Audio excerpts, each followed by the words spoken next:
Bonjour, bonsoir. Méditation du 17 février. Je lis pour vous dans Exode chapitre 3, les versets 7 à 8 et 20 à 22.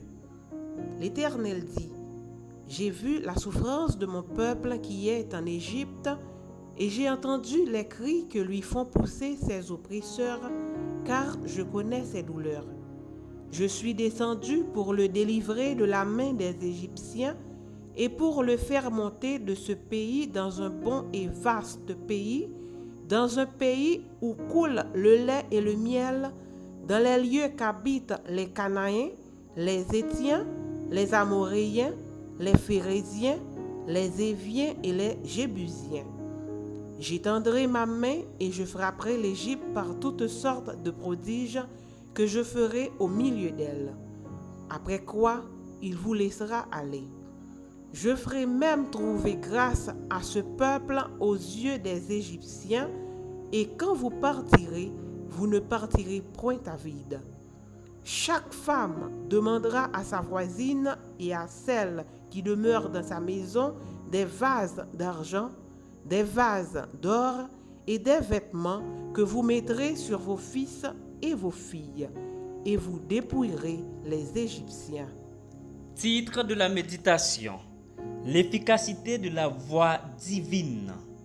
Normalement, notre faiblesse est ce qui nous rend utiles et montre que toute la gloire lui appartient. Face aux difficultés, à quelle vitesse cherchez-vous Dieu? Lorsque nous choisissons de faire confiance et de nous soumettre au Seigneur, il agira de manière extraordinaire en nous. Moïse est un bon exemple. Après avoir tenté sans succès de sauver les Israélites avec ses propres forces, il s'enfuit et passa 40 ans dans le désert.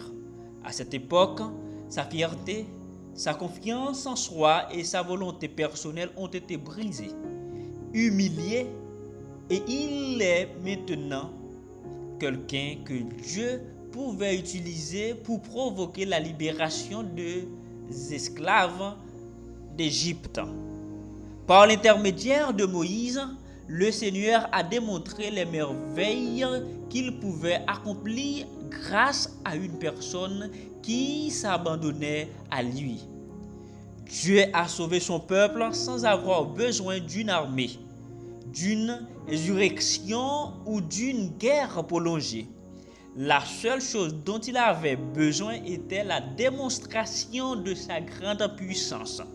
Il a démontré la supériorité de sa manière de procéder en retirant plus de 2 millions d'esclaves de la servitude avec les richesses de leurs ravisseurs. Il a reçu toute la gloire en montrant que lui seul est le Dieu du ciel et de la terre.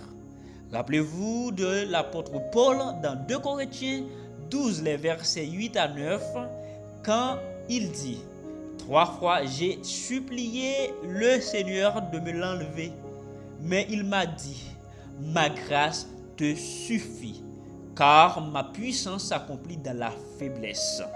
C'est pourquoi je me glorifierai d'autant plus volontiers de mes faiblesses, afin que la puissance du Christ repose sur moi. Nos échecs passés n'entravent jamais la capacité de Dieu à nous utiliser. En fait, notre faiblesse est ce qui nous rend utiles et montre que toute la gloire lui appartient. Que Dieu vous bénisse.